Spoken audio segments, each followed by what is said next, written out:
So, yes, I also from Kumamoto University, we also receive a doctoral degree in computer science and electrical engineering.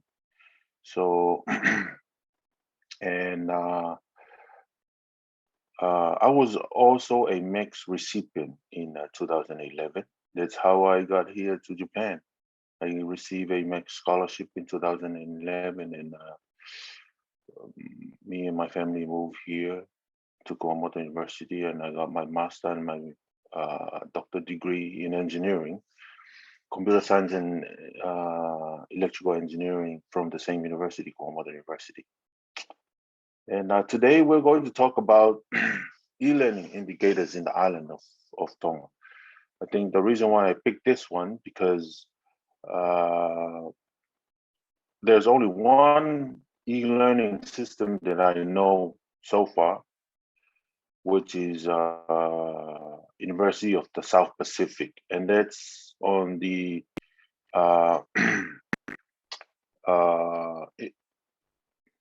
university level.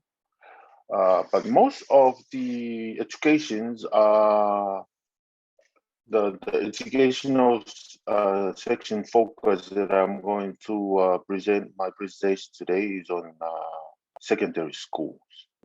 And that's probably one of the questions that most of the educators in Tonga is asking, is Tonga ready for e-learning? Is probably why, and the reason why they don't want to implement e-learning because they don't really know whether e-learning would fit the educational system of Tonga or not. Tonga is very isolated, and also the geographically, these islands here are spread out, especially Vava'u and Ha'apai. They're so spread out, and probably the educators in Tonga don't really know how to initiate, where to initiate e-learning to support the educational system of Tonga. So the first question is, what's e-learning? Probably everybody have an idea what's the word e-learning is. Pretty much the same as email, you know, before we write a letter, put it in an envelope, and we send to the post office. Nowadays, we have email.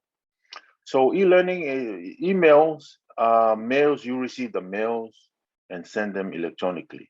It cut the cost, cut the time, and it's really fast and very convenient. So we want the same thing for us to happen in our learning. So we want to cut costs, we want to cut the expenses, cut the time, and we want to receive it instantly. We get the education instantly. So e-learning is when educations are delivered and learning electronically. There are two types of major types of e-learning approach that are discussed around the world. Actually, there are, for these two types here, they also have branches down different types of approach under these two categories. The first one is synchronous e-learning, is when the learners and the instructor interact with each other in real time from different locations. This is what we're doing right now, type A.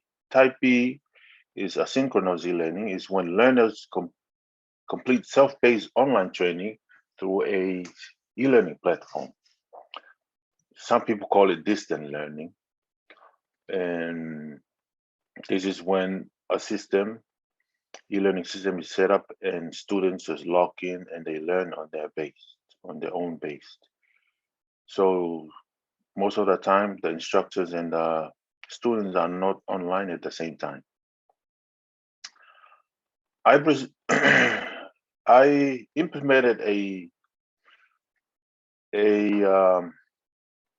research in 2015, Tonga High School, and I wrote this paper here. And I'm going to share, this is the paper that I want to share with you today. The title of my paper was Online Discussion Using Facebook Module versus Moodle Forum Module in a Moodle platform. Moodle is a type of e-learning system, and the feedback from secondary students in the Kingdom of Tonga. So I use Moodle to conduct a research in the islands of Tonga. And also I did something called e-readiness. So this paper here, pretty much hopefully we wanna give some confidence to the people who are thinking of starting e-learning in the islands of Tonga. There are some things that we need to aware of before we implement e-learning in the islands. So the type of e-learning that we implemented in 2015 is under asynchronous and also synchronous e-learning, both type A and B. I call it blended e-learning. This approach is a face-to-face approach plus the asynchronous e-learning system. We built a e-learning, a Moodle server. So the Moodle server was added to the online, to the face-to-face class. And it's a computer class. So we have the face-to-face curriculum. On top of that, we have the Moodle server. The Moodle server served online materials like notes, dictionary diagrams, past exam papers, also served online tasks like essays, discussion, short answers, long answers, and also quizzes and practice tests. And we also have online assessment. The online assessment is the practice tests were taken from past exam papers. We put it on Moodle, and the students were participated.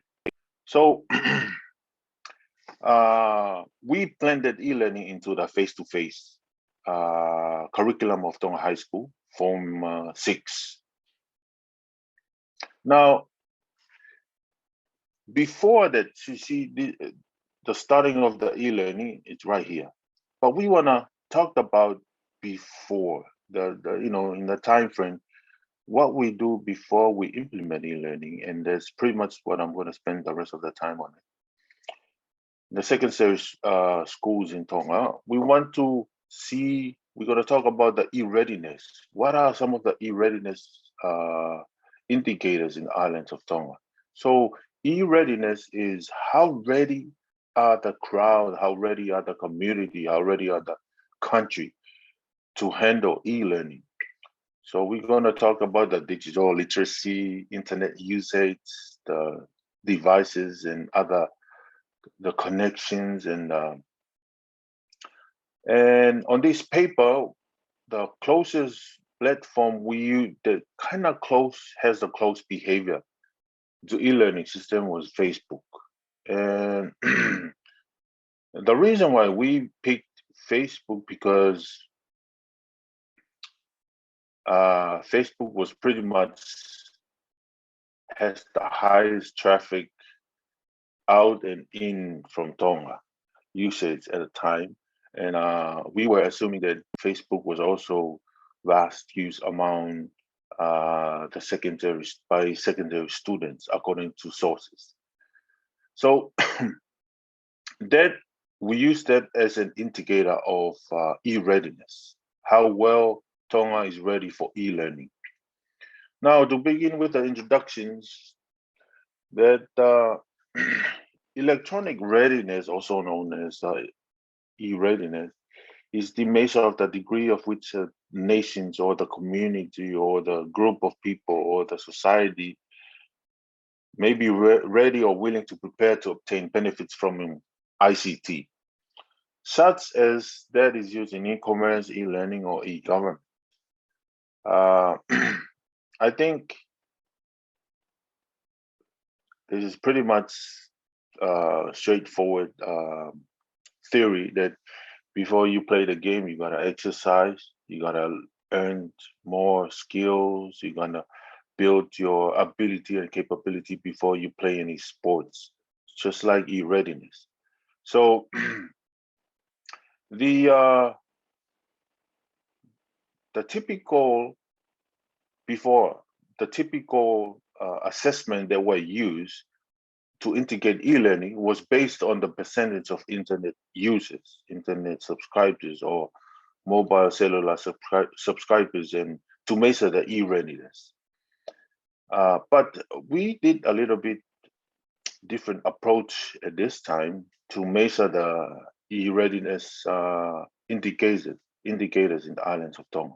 Now, our objectives were to obtain the number of secondary students who currently use Facebook, measure the patterns of Facebook usage among these students, and also use students' Facebook use it as a tool to indicate the skills, how well the students related to e-learning e-readiness. Now, the methods, we use a survey questionnaire, and the survey contained 25 questions, consisted of closed-ended and open-ended questions, like scale questions, and also multiple choices. The conceptual framework of the research consider 4 things: the Facebook, the users, secondary students, access, and also the capacity. So that is the research conceptual framework. Now, lately, this platform here has been vastly used among the nations. And this data was obtained in January 2022. If you see all these countries here with the blue color, that's where Facebook dominated this area. Japan is right here.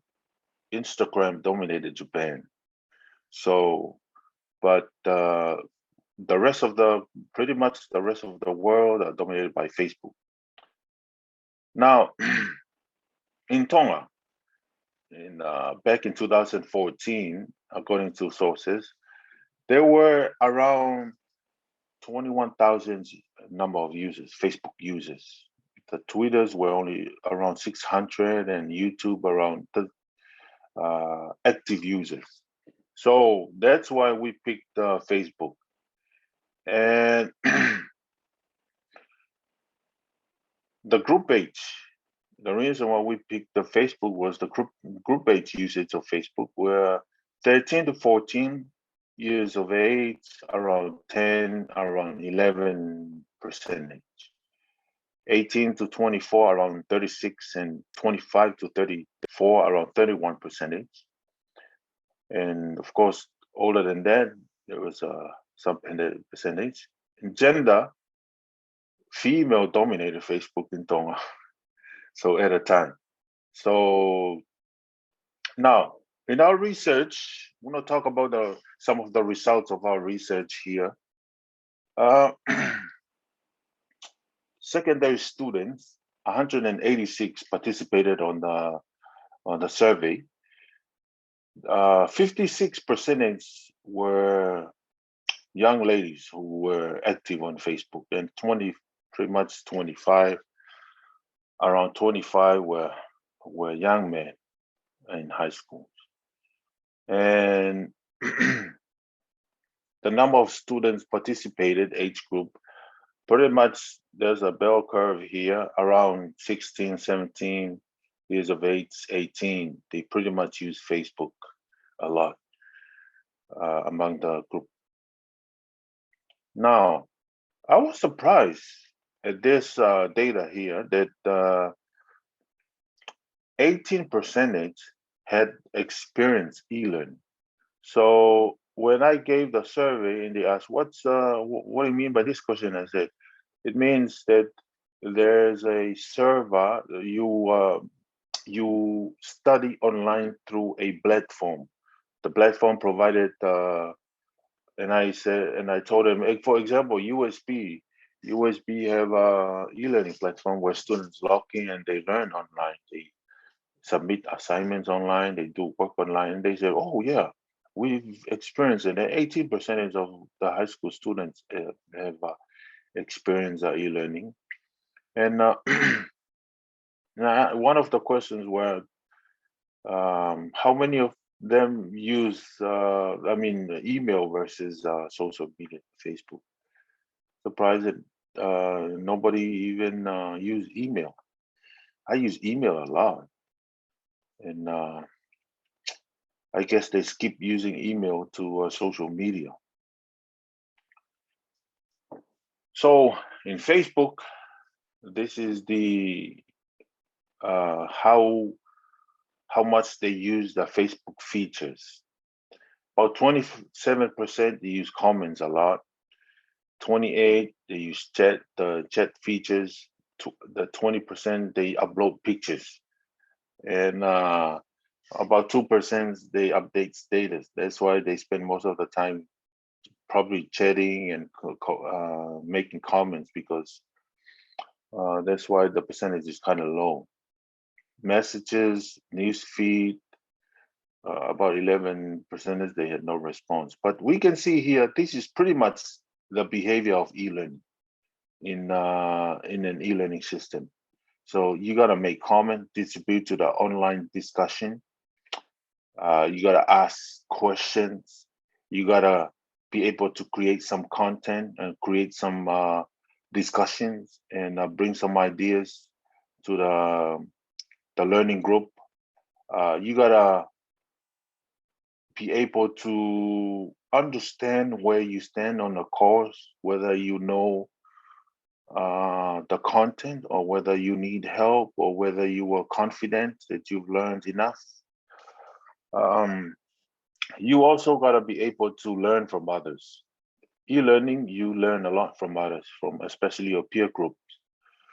And that's pretty much the behaviors of e-learning. So, and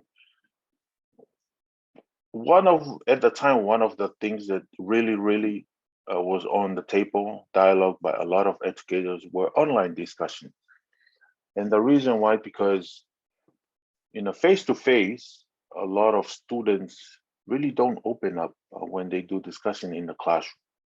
They're just quiet, Teachers don't really know what's going on in their mind. Probably they're shy, or they're shy. There's a big question mark, why they're not participating. So the online discussion, a lot of research have found out that some students open up, they open up, and they participate on dialogue, educational online discussions, and they are able to give their best ideas through online. And the good thing is, it's there. Other students read it today, tomorrow, the next day, and they read it over and over, and they learn. So the Facebook discussions, 44% each, and the Facebook page participants, 51%. These two features on Facebook requires a lot of dialogue, requires a lot of input from the users, and requires participants expected some criticism, some also comments. They also expect participants to put in their best ideas into the discussion. Now, the result of the research clearly pointed out that Facebook usage, the best indicators of e-learning in the Kingdom of Tonga, and especially around the capital of Nuku'alofa. As of now, this data was obtained in 2016. As of now, there's probably I'm expecting the numbers to be increased. So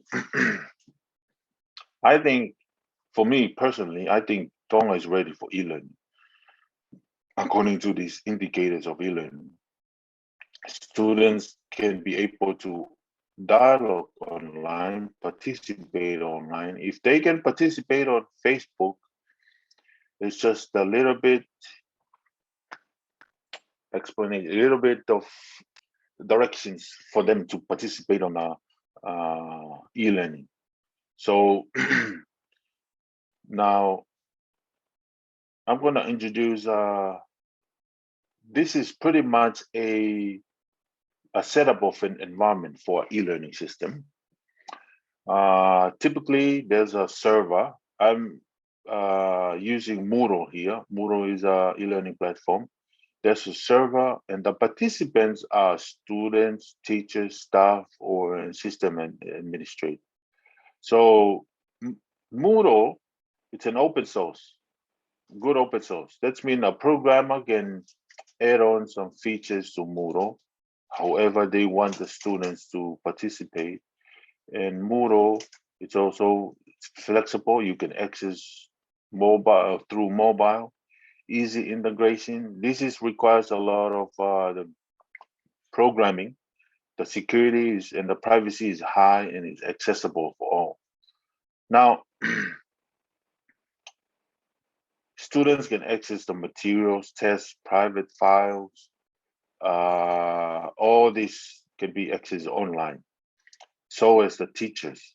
Teachers can also have online classes, upload class materials, everything here that you see on the screen. You know, staff can also manage the attendance. I'm talking about a educational environment here. Staff can also check that online, and also the system administrator can also integrate.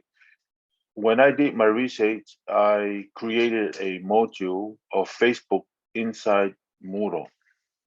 And the module was to encourage, because the students were used to Facebook. So I put Facebook inside Moodle. And one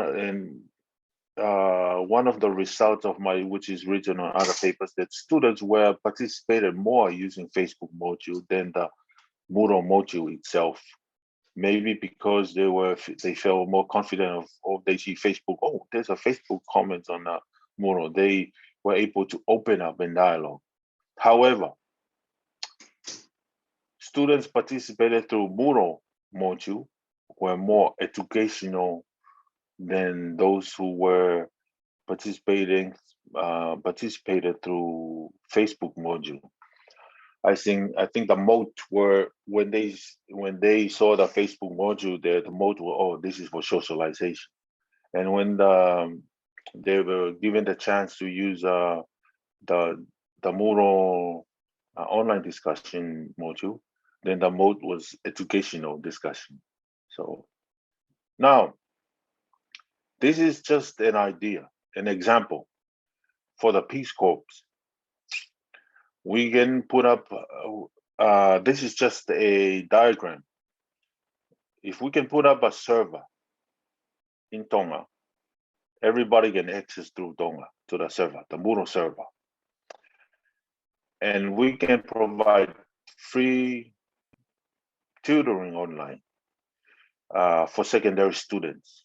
For example, English, students can submit their essays online, and maybe one Peace Corps can, from different locations, they can check the essays online and then provide feedback to the students. And then the students will rewrite the paper and resubmit the paper. And the Peace Corps will read the papers and also, check the basic things. Check the basic things and also provide feedback. If we can provide free practices, tests, free content, and we can also observe users for data analysis. How is this help the secondary students in the islands? So it's just one server. It doesn't cost at all. It's pretty much very cheap server. We can use cloud server. It's even cheaper. And we can put up a content there, and then we can facilitate for free. We can advertise for students among secondary students. If you need help with your English classes, we can help. It's an idea of e-learning. Start with the Peace Corps in Tonga. Now, that's pretty much the idea of e-learning. Tonga is already ready for e-learning, probably because maybe students are the educators in Tonga are thinking of the e-learning might cost a lot of money to implement e-learning, but it's just simple. From this here, it's probably going to take $200 to set up an e-learning system and set up a server. And we can also train teachers or let's say the Peace Corps personnel to how to handle e-learning. And that's one of maybe the future work. We can discuss online instructional design, how we design e-learning. It's very different from designing a face-to-face curriculum. So designing online content, we need the content to be more responsive to the students' system. We can also discuss how to facilitate online courses, and also we can talk about how we can plan face-to-face and online courses together blended e-learning.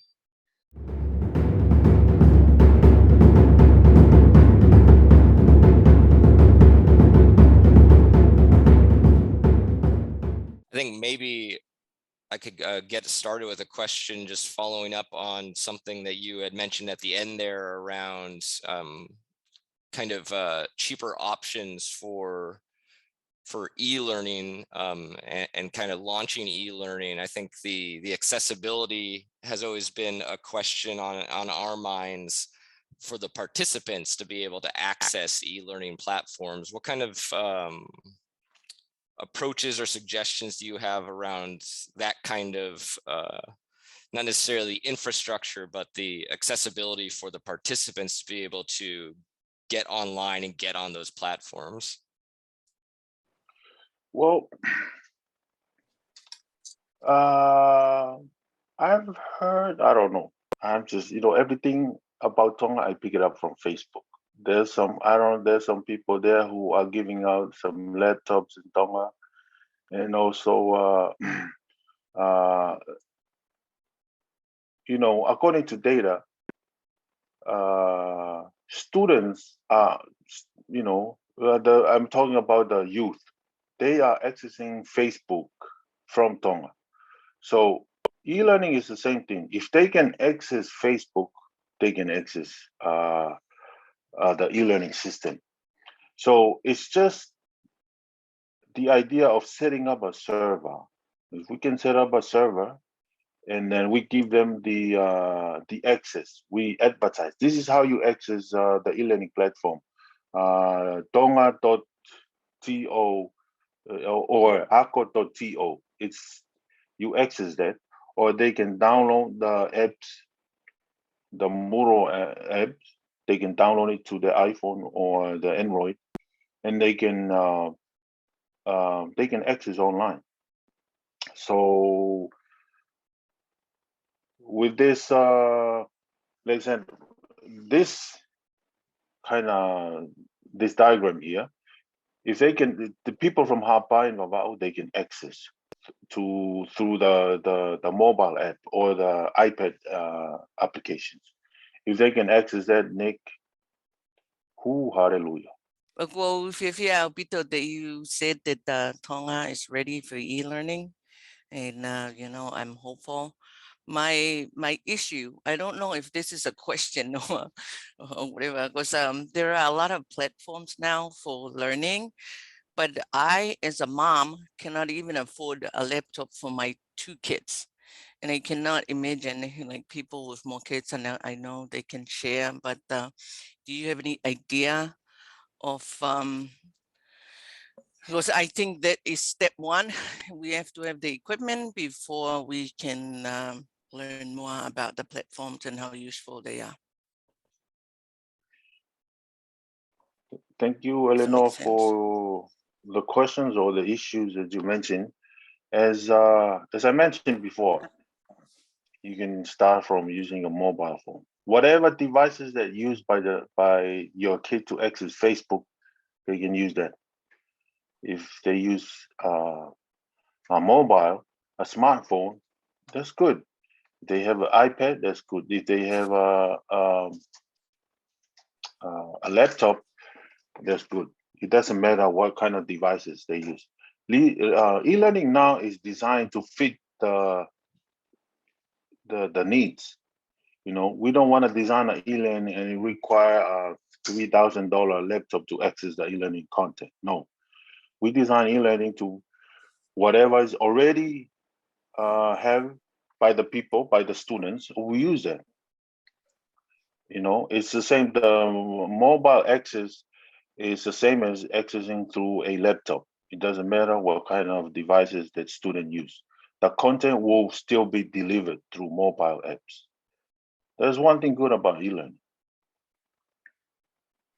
You don't have to have a laptop. Okay, cool. Thank you. So And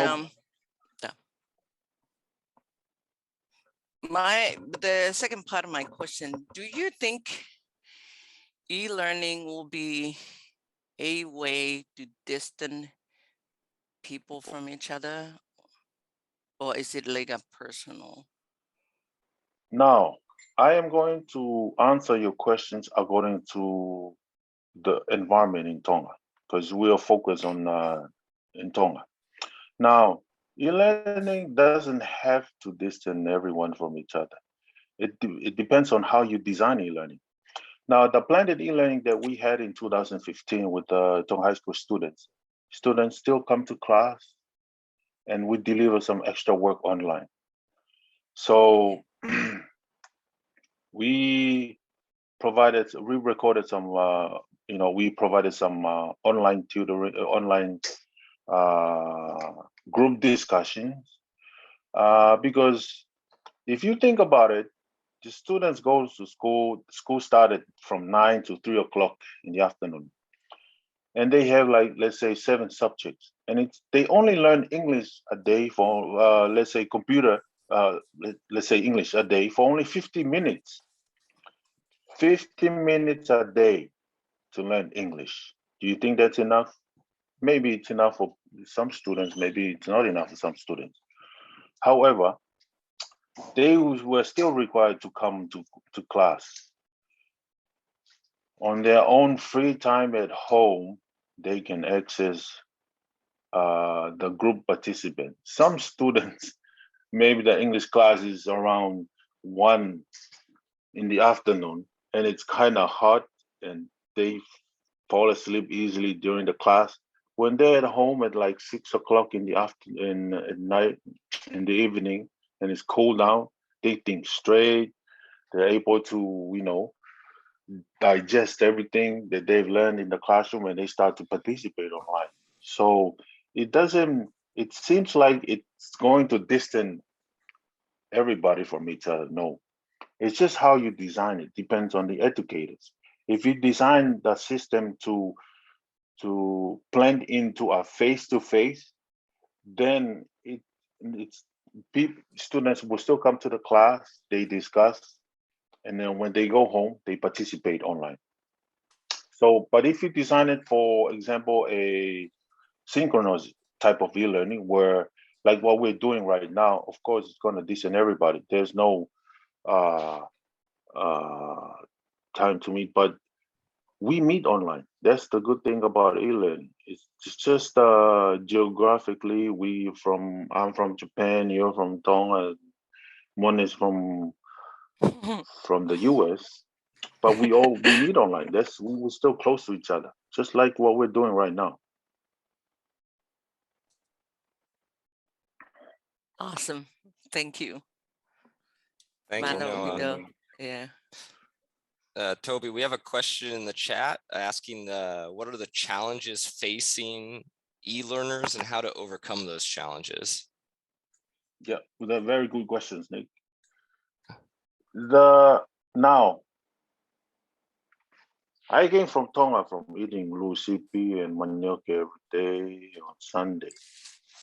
Now I had to, adjust myself to eating sushi and the chopsticks.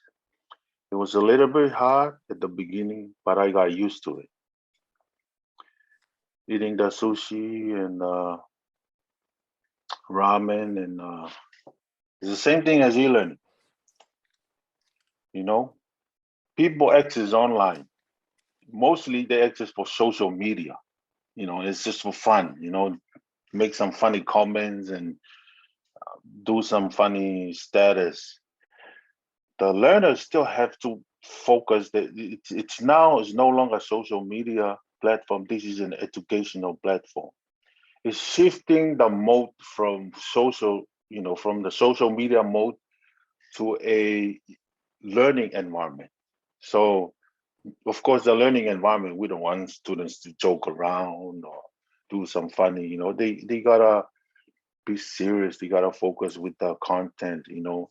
That's one of the challenges, Nick, that every country faces, is the shifting of what people were used to what is going to be to a different thing. That's one of the challenges that I expect if an e-learning system is going to be implemented. Maybe students won't be able to participate. They wouldn't care. But if we can train this generation now, the next generation will be much easier. The next generation will be more, so we got to break the ice, so that's one of the big challenges of e-learning. Thank you, Toby. And actually, there's a good follow-up question to that in the Q&A. One of our participants is interested in doing further research on e-learning in Tonga and is wondering about opportunities for graduate research on e-learning in Tonga. A really good questions, because we need some academic data to back up the idea that Tonga is ready for e-learning. Where to do a research, it's very broad, but if they can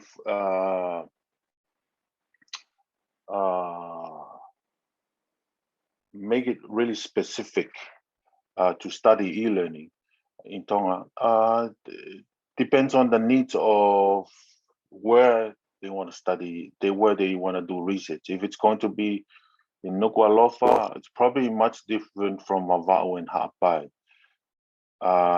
The topic to focus on for the research, if you're in Tonga Tapu, I think maybe you can start on run a trial class with let's say secondary students. Now they are giving out laptops, and probably students already have iPhones and smartphones. Start with a class.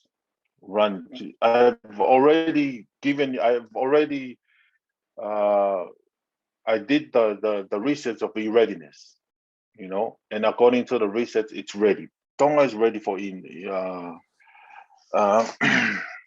e-learning. Either that, or just do a survey with the educational admins in Tonga. Why is e-learning not an option? Or why e-learning is an option? Are you having a plan to start? And if, I can't really say where to start, where to focus on the research, because the topic is still wide open in Tonga. However, I can connect. There are some professors here in Japan. They really want to do e-learning research in Tonga.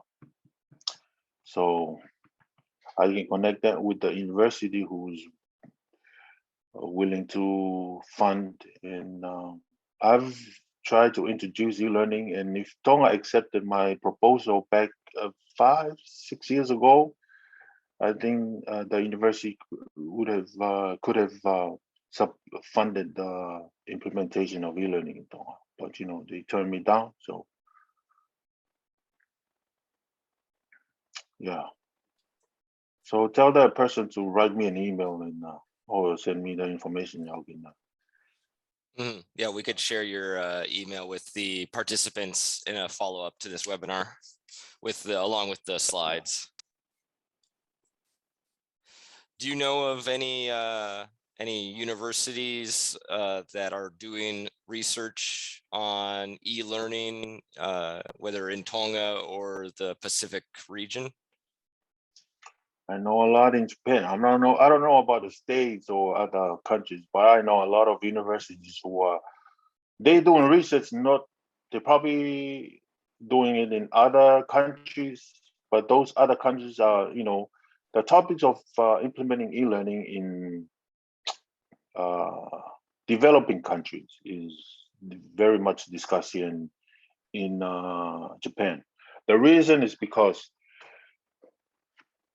they understand, you know, most countries we cannot do webinar like this because, you know, the internet is cheap and also people afford to pay for this and that.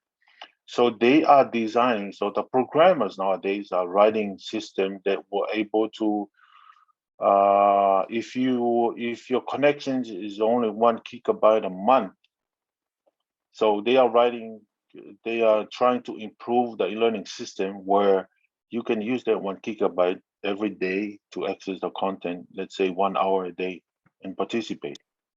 So yes, there are a lot of universities in Tonga, in Japan. They might be interested, you know, to, especially when there's not any e-learning under the government of Tonga. You know, e-learning, e-government, they're willing to help. Thank you, Toby. We have a couple more questions coming in. One question was, how effective is e-learning on a student's mental health? Okay, if your little brother or your son or your daughter access Facebook every single day, and you probably see that it's taking up their time, they spend probably like 1 hour, 2 hours on Facebook, it's pretty much it's gonna be the same thing with e-learning. First, it's gonna take up your time, but it's gonna take up your time for good now. It's no longer socializing, it's you're learning. That's one thing. The second thing is mentally, I am not an expert in mental health research, but I'm sure it's gonna do some more good with the mind of the students by learning online. So that's what we're hoping. That's what we're expecting, that students, when they go online and participate, you know, let's say for example, a math teacher will show how to solve a problem. In the classroom, after the discussion, that's it. Student won't be able to get back and see that. But if you recorded the 5-minute video and put it online, and the student will view it today, tomorrow, maybe next week, then student will start to understand. So it might take some time. You might think that students are crazy going online, but expect that as a parent, that they're going to participate online. They're going to view the lectures from the, you know, some short video clips on how to solve a problem or explaining something in science or biology. When students view that over and over and over again, it's like you're participating. It's like you're repeating yourself. You don't have to repeat yourself in the classroom as a teacher. It's just to record the video, put it up there, and the students will view it. So I hope it's going to do more good in the mind of the students.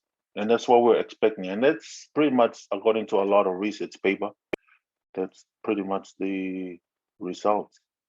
So the question is that, well, comment and question is very encouraging on the aspect of blended learning asynchronously and synchronously.